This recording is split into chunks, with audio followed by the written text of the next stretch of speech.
Hello and welcome to Photography Out Loud. My name is Paul Davis, and as always, I'm joined with my colleague Joel Longbone.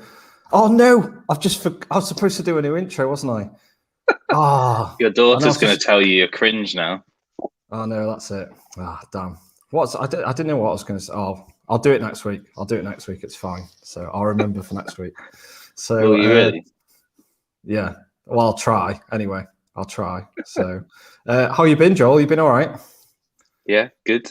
I feel like every week my bags are getting bigger. Yeah. I will say in advance, I've got that connection warning again. So there may be a bit of lag between us. So just apologising anyone that's watching already if there's a bit of lag. I'm sorry. Hopefully it'll clear up, and hopefully we're coming through okay. So and we're getting our network looked at in next week or the week after. So to try and improve our streamability. Yeah, it's got to be done. It's got to be done. So I think it's because we're streaming to so many platforms now, Joel. You know, and we're reaching such a wide audience.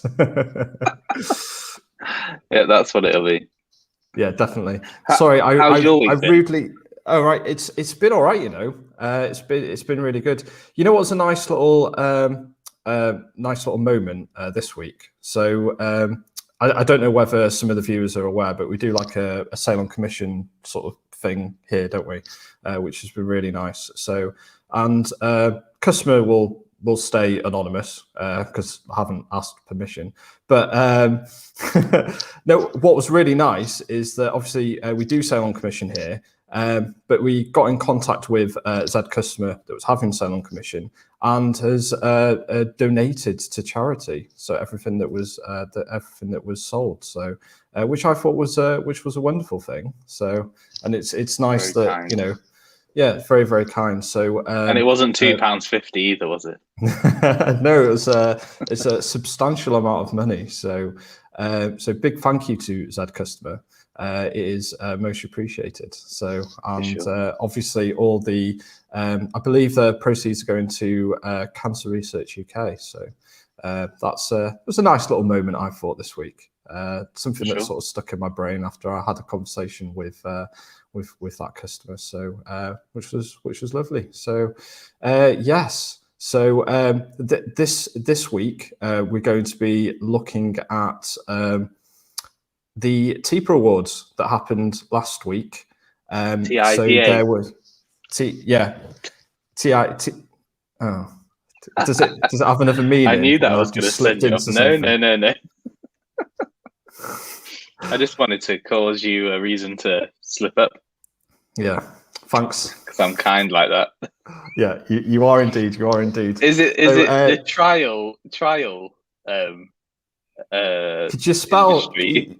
Yeah, I could have maybe said trial, couldn't I? It's very close, isn't it? For me, anyway. So, but yeah, there was the winner announcement last week. So, what we thought we'd do this week is have a look at the announced winners and just maybe review, have a look, give our thoughts and opinions. Don't know, see how it goes. If anybody cares. It's a communal thing. It'll be nice to read some of the comments that some people say, whether you agree or disagree with some of the winners that have been put in this year. So it's always nice to hear your lovely comments coming in live, which is always really really nice. We've already got a few. Oh, Britt, should we go to the comments before we do a bit of news then? Yeah, we've got a couple.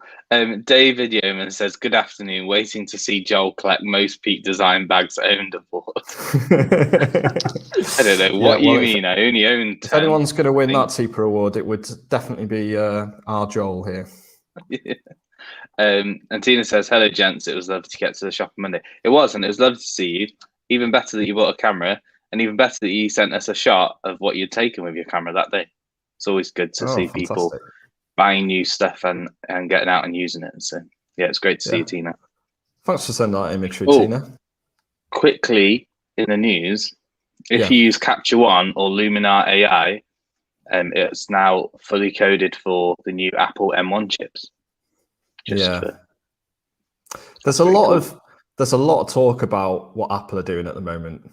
and Yeah. like we have to resist a little bit because we could do episode after episode on Apple between us two. So we've had to sort of, I keep reading about what they're doing and sort of all the announcements and stuff, and it's just like, oh, that'd be amazing to talk about. But we've got to remember what type of channel we are, a photography channel. But it's kind of related, so we can. Yeah. We can I feel like we can rabbit trail a little bit. Yeah, definitely. Or was it rabbit trial? I can't remember.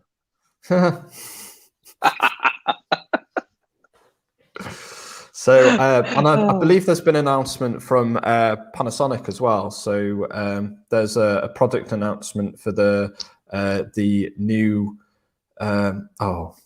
GH5. Yeah, that's it. 2? Thanks. Yeah, GH5 Mark II. So which I've seen that it's been announced. I will be completely honest, I haven't seen any of the spec personally myself yet. I don't know whether you've had a chance to have a look, Joel. No, been a flat out week this week. Yeah, I know it has. So that might get a double mention. So we're mentioning it this week, but then we might actually read up about it and then maybe bring it back sort of next week as well to have a look. Got to show Panasonic some love. Yeah. But apart from that, pretty quiet in the news again, really, isn't it? So apart from everyone moaning about no stock being available in the country, but that's not new. Have we pre-recorded that message yet? It's horrible, and there's a fair few customers that I'm dealing with now, and I just I don't know what to say. It's hard. It is hard. Obviously.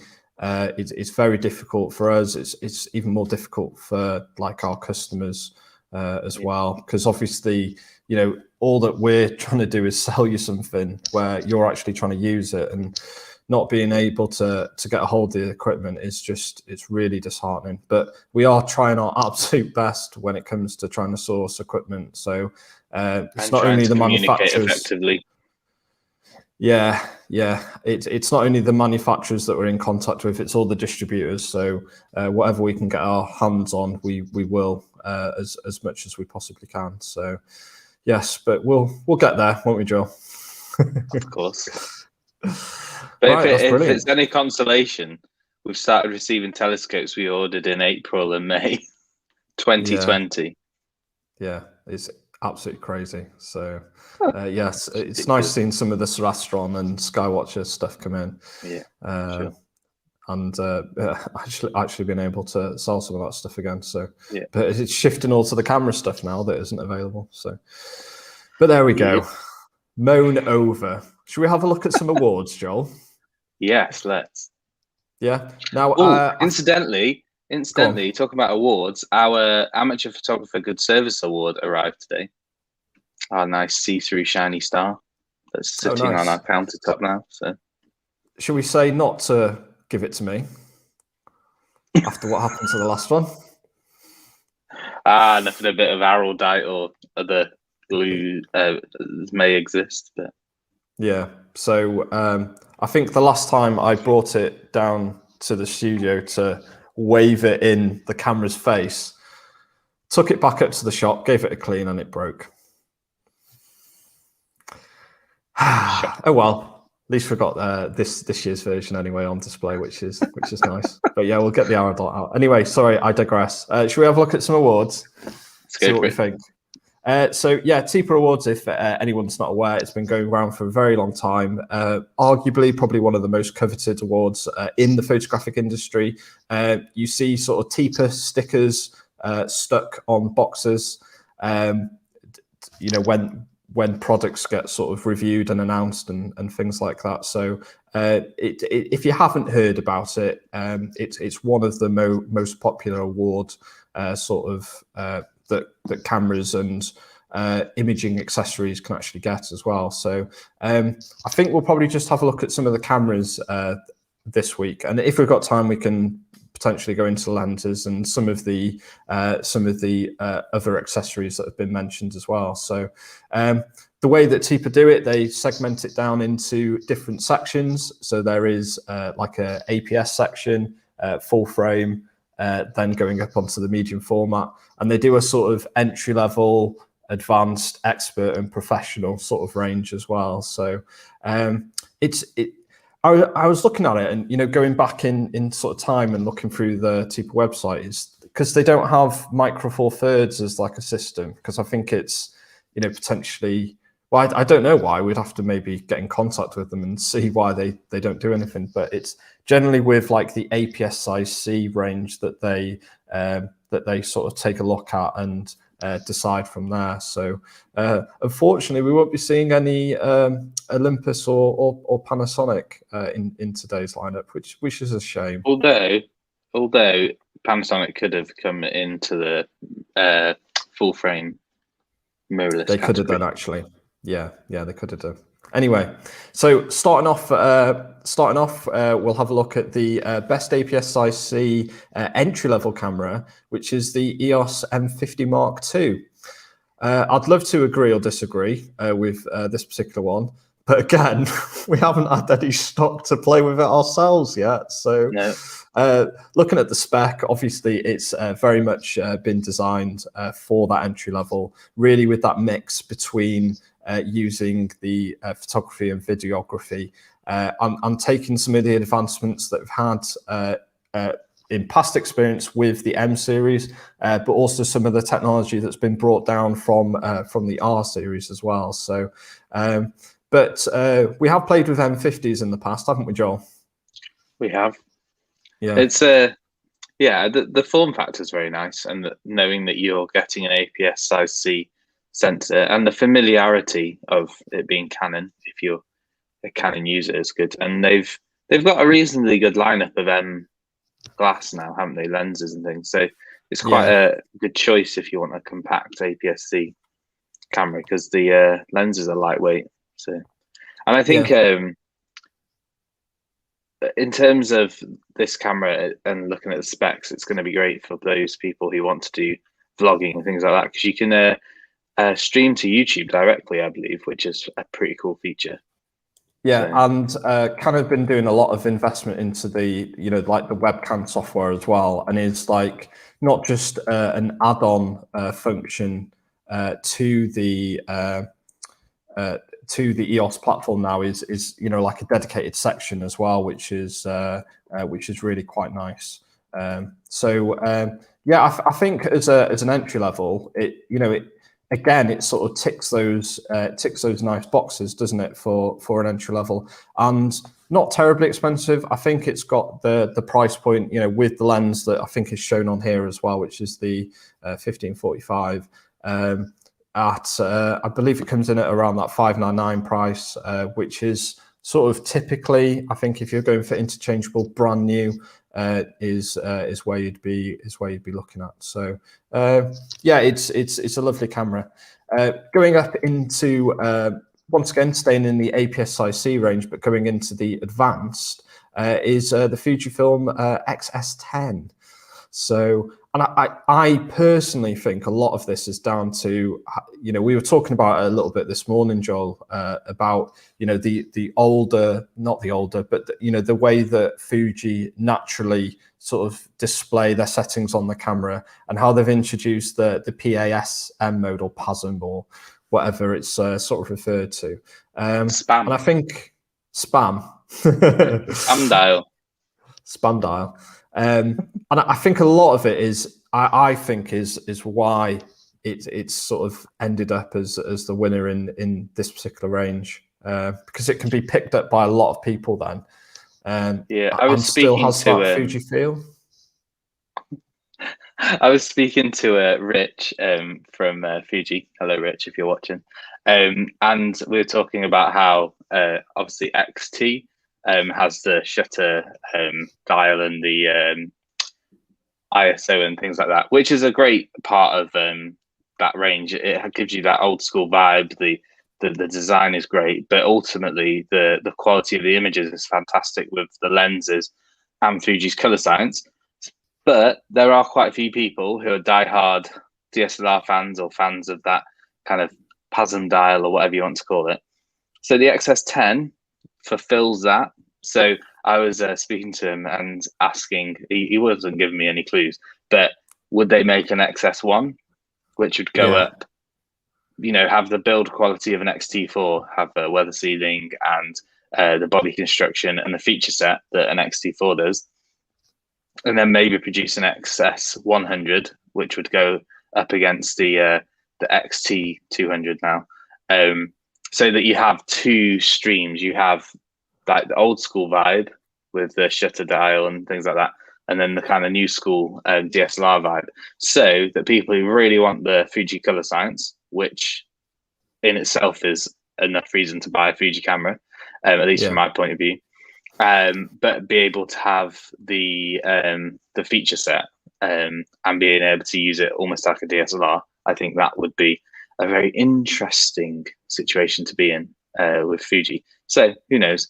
Because I've just noticed David Yeoman says XS1 equals XH2. Yeah, I would like to see the XH2 be called the XS1. So there's two clear channels. I'm not 100% sure why they called it XH. I'm sure if there was a reason, I can't remember it anymore. But it was a great camera. The XH1 was almost like this weird unicorn of a camera in the industry, because it had that really chunky feel. It had the IBIS before XT4 came out, and it was really good. A lot of people said it was the best camera that Fuji had ever made, which is quite a statement to me. So it'll be interesting to see if they do make an XH2 or an XS1. I hope it's an XS1, but there we go. It's only a few letters and numbers. So. Yeah, it's only a name at the end of the day, isn't it? More than anything. So, I just think it'd be nice to have that clear kind of. I agree. Because they've got the XA series, haven't they? So. Yeah. So it'd be XA, XT, and XS sort of scenario. Cool. Yeah, I can get behind that, Joel. So, but please don't leave and go work for Fuji. Just stay with us for a little bit, please. Do we have to petition Fuji? Yeah. Shall I have a look at the next one in the expert reign, in the expert sort of winner? Pentax. Ooh. Yeah, K3 Mark III. Absolute storm. I mean, it's like the camera. K33. Yeah. K3M3. K3. Oh, you're making. It sounds like a Star Wars character. K3 Mark III. No, K3M3. K3M3. Like R2D2. Oh, okay. Yeah, I see where you're coming from now. So, maybe Pentax. We have a soft spot for Pentax, don't we? We do, yeah. And once again, it's showing that Pentax have been fairly committed within the DSLR and literally been rewarded for it. And it's because of its merits of what it can actually do. Obviously, it's very easy to forget. Very easy to forget that with some of the mirrorless models that are out there, that you can get fast shots per second and things like that. But obviously, when you start to include a mechanical shutter and a mirror in place, then that slows down. But with the K3 Mark III, you're still getting 12 frames per second on the burst mode. And I still think arguably one of the most robust systems built on the market as well. You get such a lot for your money with Pentax as well. You really do. The feature set is ridiculous for the money you're paying. Yeah, I mean it's everything that a pro body has, and I think that's why it's slid into this area. And I think why it's done so well is mainly because of the price range that it's at. It sort of sits in line with that expert range, but because it's had the award is because you actually get all the professional tools that are available to you as well. So. And once again, they were the first sort of fighting force behind very fast focusing through live view as well. So that they were one of the first people to do that. The way that they sort of slightly pixelated the screen to obtain more contrast and focus. So they've done a lot of designing forth. I'm losing my words again, Joel. tell it's a Friday. Friday, yeah. They've done a lot to develop in the industry as well and push forward, sure. Which is what I'm trying to say. So yeah, and it's once again, if we're gonna, it's the only DSLR that we're actually going to be showing today as well. So if any DSLRs hitting hitting into the awards, then it's got to be Pentax, hasn't it? It's got to be Pentax, and they've managed to get it. So absolute wonderful model, wonderful. Coming next coming up into the full frame range, and I don't think any surprises. Where I'm a little bit disappointed myself. I know I'm not. I am and I'm not, because I do mention it quite a lot. So yeah, Nikon Z6 Mark II, absolute phenomenal camera. I think the whole lineup of full frame mirrorlesses now are just going absolutely above and beyond with what they can do. We've talked a lot about the Z6 Mark II in the past. I was a little bit surprised not to see the Canon R6, to be absolutely honest. I was just about to say the same thing. It's interesting. I've not played with the Z6 Mark II for very long, but the R6 is, wow. Yeah, it's quite the camera. Z6 Mark II must be really good. Yeah, no, it is, to be fair, and the way that they've improved some of the features, above and beyond, especially within, I think some of the tracking features are more advanced, and with the new firmware update, which is enabling it to focus into lower light environments as well, is maybe giving it the nudge over, I would say. So absolute phenomenal. It's really user intuitive, the way that you can get around of it. Maybe that's coming from because I've got that sort of history with Nikon myself, but I find that the way that they sort of show the menu systems and things like that is really good. But yeah, I honestly thought maybe with the the way that Canon have their dual pixel AF system, to obtain focusing would have maybe crept it over the edge to win, but no, Z6 Mark II. But yeah, no, absolute wonderful model. And I think maybe it might be because of it's slightly better to do that dual sort of system as well, maybe with the video in there as well. But anyone that's got one of these will absolutely stand up for this camera, and I'm probably going to get slated for what you're on about, Paul. Z6 Mark II is better than the Canon, but yeah, it's really nice. Next model. So once again, hold on. Staying in the full frame. Now this doesn't surprise me. Okay. Really? I don't think so. I think because once again, you're going up against Sony, so you're going up against R4. the R4, which Canon R5 and the R5. I think I don't know whether this is picked on because it's more photographic related or not, but obviously you've got the that really sweet spot for high resolution images as well. So it's not it's not too high, it's not sort of too much. What pixelation exactly is it? Hold on, just bear with me.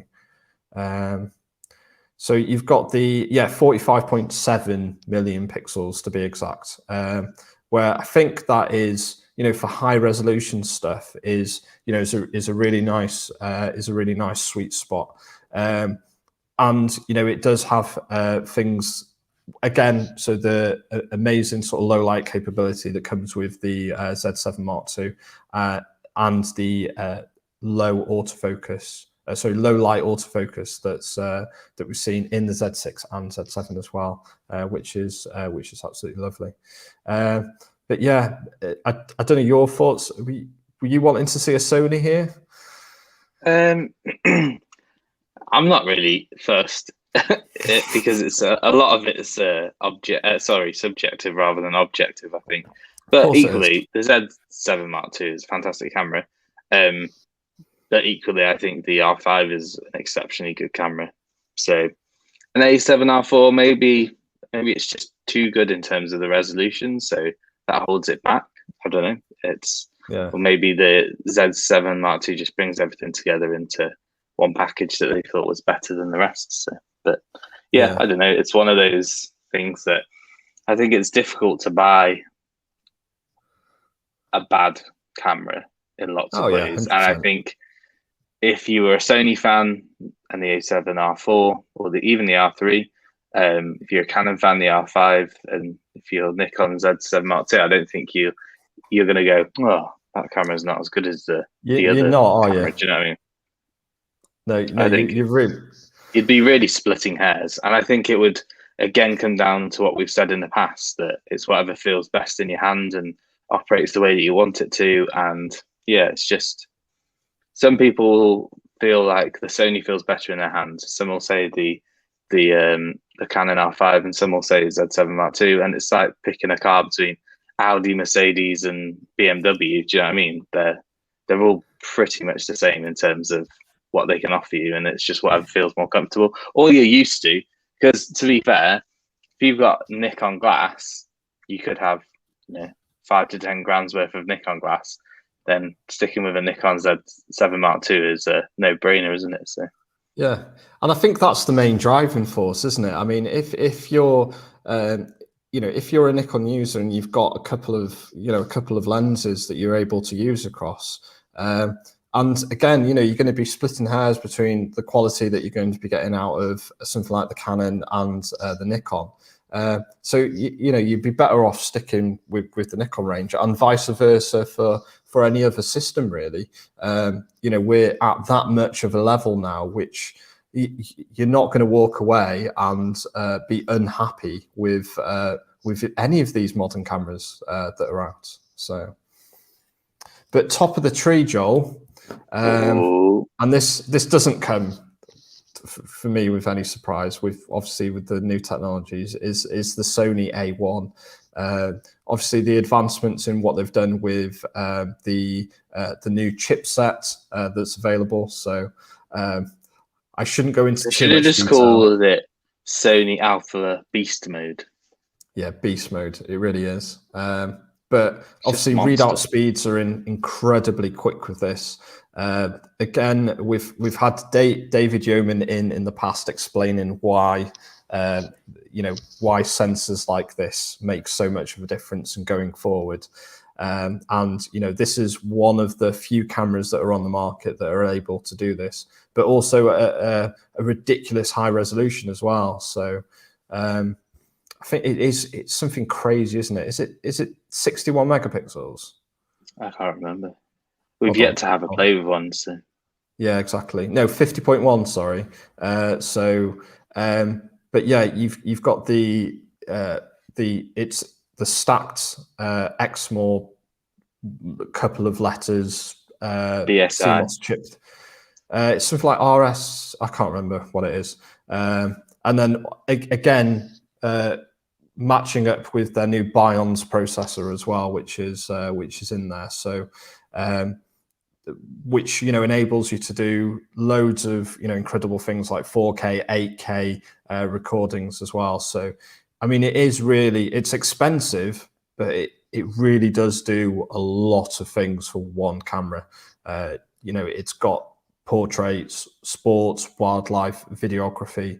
For just one camera that's going to do pretty much everything that you want, then this is it. And this is why it sits at the top of the tree. It's why it's Sony's flagship model.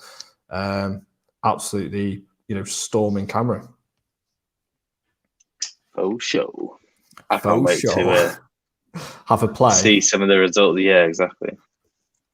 My mouse is slipping on the screen there.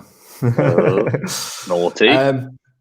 Moving across into, so they've introduced the photo video sort of section to there as well, because video is becoming a big part of what we do. And in the advanced section is the Sigma FPL. And once again, we've shown love for the FP system in the past, haven't we, Joel?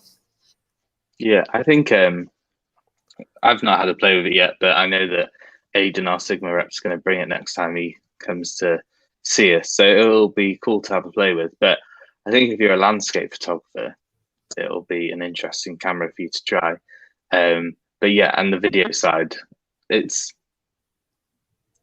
don't know, it just makes a lot of sense. You just have one slider. You go from photography to video and back again.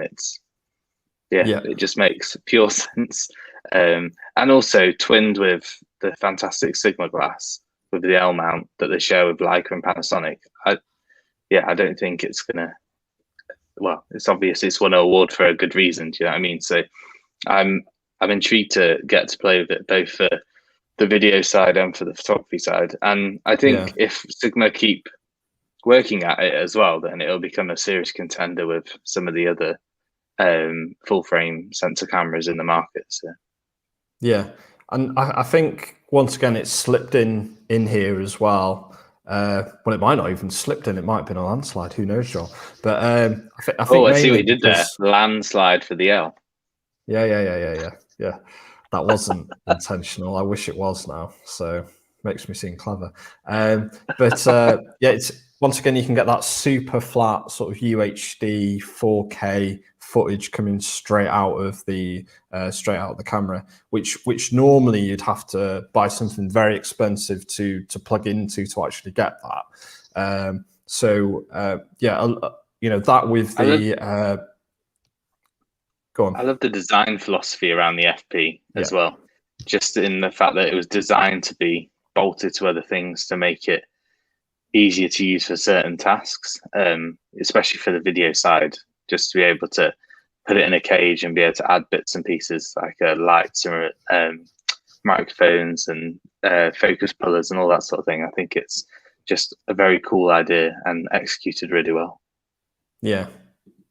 And sitting above that within the sort of photo video, again, I don't think I'm surprised here, to be honest, Joel. It's always been sort of known as being the video version of something that you can still take photos with and do video as well, within the range of the A system or Alpha system. So again, not sort of any surprises. It just makes the sun. Yeah, it's that really good in low light. Yeah, and I think the main reason why they do that is that you're getting, because it's only a 12 million pixel body, but it means that you can shoot 4K and get, I think they call it, or the wording that is used sometimes is like native. So you get native pixels. So you're not throwing away information. And this allows you to get, like you said, you just turn on light bulbs where they're not even there. Yeah. So without seeing any noise, room, you can still take a picture. Yeah, absolutely. I remember when Mike came in, and it was like the A7S, like the original one, and like it was a couple of days after launch, and he goes, "Yeah, have a look at this picture." And I was just like, "Right, yeah, it was a normal picture," and it was an indoor room, and it looked a little bit noisy. I was like, going, "Well, why are you showing me a noisy picture?" And he goes, "Right, you see that smoke alarm on the ceiling there?" I said, "Yeah." "Right, you see that LED light that's on it?" I went, "Yeah." He goes, "That's what's lighting that room." I was just like, "Oh." And I think from then, just again, my thought process into what's actually available with cameras on the market now just absolutely changed. It really did. Sure. So if you're after something incredibly low light or incredibly flexible on the video side of things, then the A7S Mark III is definitely the model to go for. And quite rightly so, Joel. I think we will end on, I need to get these. Can you buy me a thingy yet? A what? A changer. I've got too many screens open. Yeah, what is it? The changer? No, a screen changer thing. I don't know. I forgot what it's called. Anyway, we're taking it away from the last thing that we want is to sort. Best medium format camera, GFX 100S. Yeah, easy, absolute no brainer.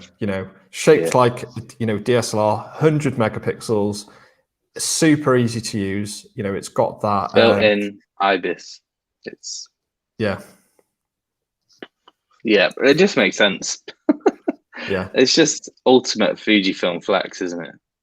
Yeah, no, we can just shove 100 megapixels into a camera body that's the size of a DSLR, not even a big DSLR.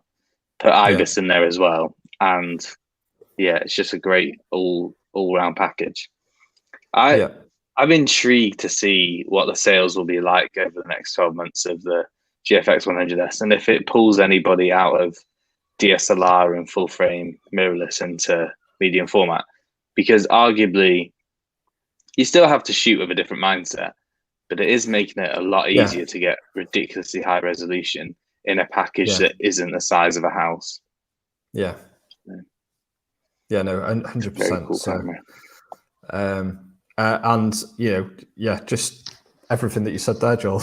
And to be absolutely honest, it absolutely hits hits everything on the head there. So, just before we wrap up today, then, so shall we have a look at some of the comments? Let's see what some people have been saying, Yeah, if any. Yeah. John says, "Afternoon, guys, and thanks for sorting G2 out. Seems okay now." You're welcome. I'm not sure what we did. Does Paul know? Maybe it was Milton. I don't know. But I'm glad we were able to sort it. I think it was the Tamron 150 to 600 600. G2. Yeah, Great lens. think, Great yeah. lens. I saw a video about a photographer who works in the US Air Force, and he was using a G2 150 600 on a Nikon. Couldn't figure out what body it was. I guess it was That's like stunning. T850 or something. So. Ian says, "Hi guys, just made it in time back from Scotland." You're Thank good you very to much see for you. joining. Hope you enjoyed your time in Scotland. Trish says, "Hi guys, hello. Hope all is well and the wildlife is being helpful to you getting good pictures." Well, we had that conversation. Yeah. David also says H and T are further apart in the alphabet than S and T. Thank you. You're not wrong. Oh dear. David says, "Paul, it's not Fuji, it's Fujifilm."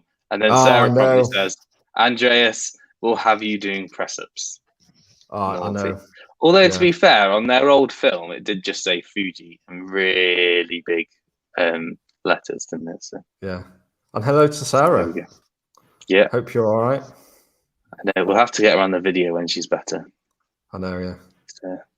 So, Gareth says, "Afternoon, fellas. No surprise on the Nikon front ergonomic butte." Yeah. There we go. That kind of proves the point, doesn't it? With the fact that Gareth is a big Nikon fan and it feels right for him. So yeah, good to see you, Gareth. Thank you very much. And then Richard from Fuji says, £450 trading, but available on GFX 100S still. There we go. Always a salesman. So as well. Yeah. Which good to see you, Rich. Is it available on the website? Yeah, because we've done all the promotions on the website now. So you'll be happy to know that the website has been updated, Richard. So we are showing promotions now. And yes, you can go over to the website and have a look at the wonderful promotions that we've got available. So there's links on the top banner that are available. Sorry, David. Richard from Fujifilm. Yeah, we get into a lot of trouble for that. So apparently, yeah. I don't see the problem in it. But there we go. Brilliant. So a good little roundup this year from TIPA, don't you think, Joel? For sure. Yeah. It's interesting, the results, especially for Nikon. It's good. Yeah. It's nice. No, it is nice. But I mean, we can't say it enough, and it's why we did an absolute awful sort of recommendation, which if anyone does actually want to rewatch that video, is the best landscape video. We don't actually recommend any camera, just, full disclosure, because again, it's something that we always say is that the best camera is the one for you. And that is information that, we try and help with and try and find out. If you come into store, we're going to ask you questions like, what are you doing? Have you got a current system at the moment? All these little things, all these little questions that we like to ask is, us trying to help you out and find the best camera for you. So obviously TIPA, they look at a very broad spectrum and, take everything into account, and that's what they think is best for them, but ultimately is what is best for you. You are just in shot there, as well, just so you're aware.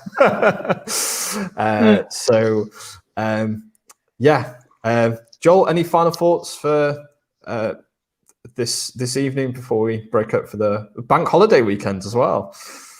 Yeah, they just have a great bank holiday weekend. Hopefully the weather is good. Yes. Well, it was looking good, and then we decided to, I think, have a barbecue. Memikins is dusting off the barbecue, and then looked at the forecast this morning, and then I think it's gonna rain. So yeah, good times. Right, absolutely fun. Big thank you to everyone. I know. Can you stop putting your legs in the thing? I was wondering whether it was a cat, but now I realise it's a human. No, it's my daughter. Yeah. So, has she told you that you're cringeworthy yet? No, I don't think she was listening to all of it. So she's just come in and nagged me. There we go then. She's probably hungry. So big thank you to everyone for commenting this evening. Lovely to see some of your wonderful comments come in. If you haven't done already, please make sure that you share this video with all your friends. It does help us sort of push forward what we do here on Photography Out Loud, and also as Cambrian Photography as well. Go over to our Facebook and YouTube channels, like, follow, subscribe. All of those lovely things really do help as well. And if you wanted to see any more videos that we do, you can search under hashtag Photography Out Loud. That's brilliant. Joel's nodding, and I think that's I don't know, is that where I end? I think it is. I'm just getting slightly, we can end on this, slightly better. Cambrian are the best. Oh, there we go. Thank you so much. Thank you, Trish. Yeah, absolutely wonderful comment. Yeah. Joel, thank you ever so much. And thank you everyone for watching. And we'll see you next week. Bye-bye for now. Cheers. Bye.